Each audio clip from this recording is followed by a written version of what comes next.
কালকে সংক্রান্তি, এই জন্য আজকে আমি চাল বাটছি বাড়ি হাতে।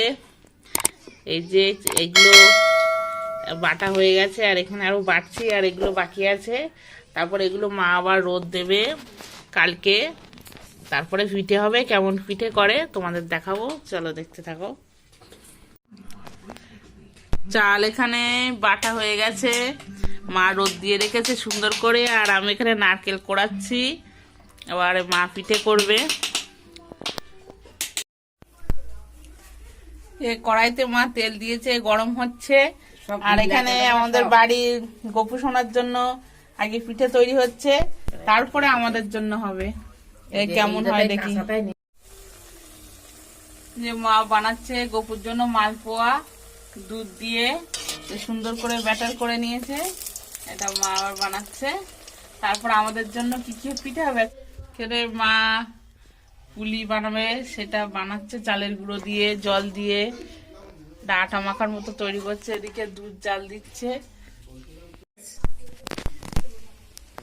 যে মা এখানে ক্ষীর তৈরি করছে পাটিসাপটার জন্য। এখানে পাটিসাপটার ব্যাটার মা রেডি করে রেখেছে, চিনি দিয়ে, চালের গুঁড়ো দিয়ে, দুধ দিয়ে গুলে। আর এখানে পুর রেডি করা হয়ে গেছে, পুলি পিঠির পুর। আমি এবার পুলিগুলো বানিয়ে নেব। যে মার ক্ষীর একদম রেডি হয়ে গেছে, আর আমি এখানে পুলি বানাচ্ছি। যে 4টে বানিয়েছি, আর এখানে রেডি করছি পুলি। আর এবার মা পাটিসাপটা বানাবে। যে মা এখানে পাটিসাপটা বানাচ্ছে, আর এখানে কিছুটা বানিয়ে রেখে দিয়েছে, আর এখানে যে বানাচ্ছে পাটিসাপটার ব্যাটার, আর এই যে ক্ষীর একটা একটা করে রেডি করছে। ওদিকে মা পাটিসাপটা বানাচ্ছে, আর এদিকে আমি পুলি এগুলো বানিয়েছি, আর এইটুকু বাকি আছে। আর গুড্ডু মিষ্টি এখানে শুয়ে শুয়ে টিভি দেখছে। এই যে ঠান্ডায় আর কি করবে ওরা। একটু নারকেলের পুর দিয়ে সুন্দর করে ডিজাইনটা করেছি, ছোট ছোট করে করছি, কারণ মা দুধ পুলি করবে, ওই জন্য বেশি বড় বড় দুধ পুলি তো ভালো লাগে না, ছোট ছোট ছোট করে করছি, একদম ছোট্ট ছোট্ট করে।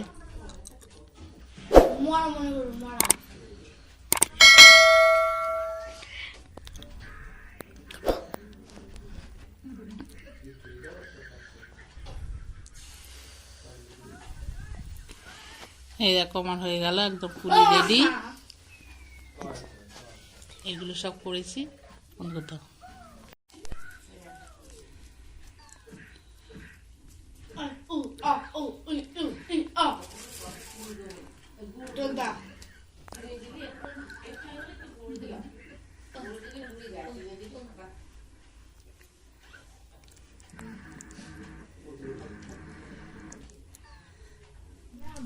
যে মা এখানে চালের গুঁড়ো আর কি কি দিয়েছে, আর একটু পাটালি দুধ দিয়ে সুন্দর করে একটা ব্যাটার বানাচ্ছে, এটা তেলের পিঠে তৈরি হবে। আর এখানে আমি রেডি করে দিয়েছি পিঠে, তারপরে সবার শেষে দুধ পুলি হবে। যে মা একদম সুন্দর স্মুথ একটা ব্যাটার তৈরি করেছে, না হালকা না ঘন, একদম এরকম ভাবে করতে হবে, খুব সুন্দর পিঠে হবে। মা এখানে পিঠে ভাপ দিয়েছে, যে হাঁড়ির মধ্যে জল গরম হচ্ছে, ভাপটা উঠবে।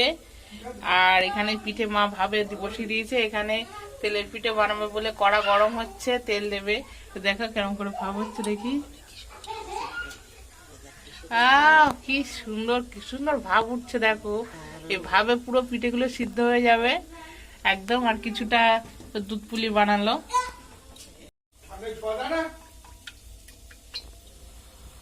এদিকে ভাপা পিঠে খুব সুন্দর ভাব হয়ে গেছে, একদম ধোঁয়া উঠছে, দারুণ ভাব হয়ে গেছে।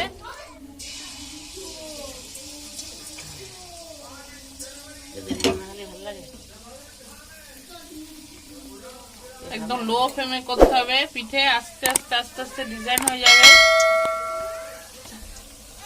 আস্তে আস্তে আস্তে আস্তে পিঠেটা হচ্ছে। এবারে ওই পাশটা যে মা পিঠে বানিয়ে যাচ্ছে, লাস্টের এইটুকু বাকি আছে ব্যাটার। আর আর আমি এখানে একটু পিঠে সাজিয়ে নিলাম ফটোশুট করব বলে। এই যে কত সুন্দর বানিয়েছে দেখো মা, তোমরা এরকম করে বানিয়ে দেখবে। একদম এরকম বাড়ি শিলে বাটতে হবে, না তো এত সুন্দর পিঠে হবেই না। কেনা বাজারে কেনা গুঁড়োতে এত সুন্দর পিঠে হয় না। মা কি সুন্দর করছে। আর সবাইকে জানাই শুভ মকর সংক্রান্তি। সবাই পিঠে খাও, ভালো থাকো, সুস্থ থাকো, টাটা।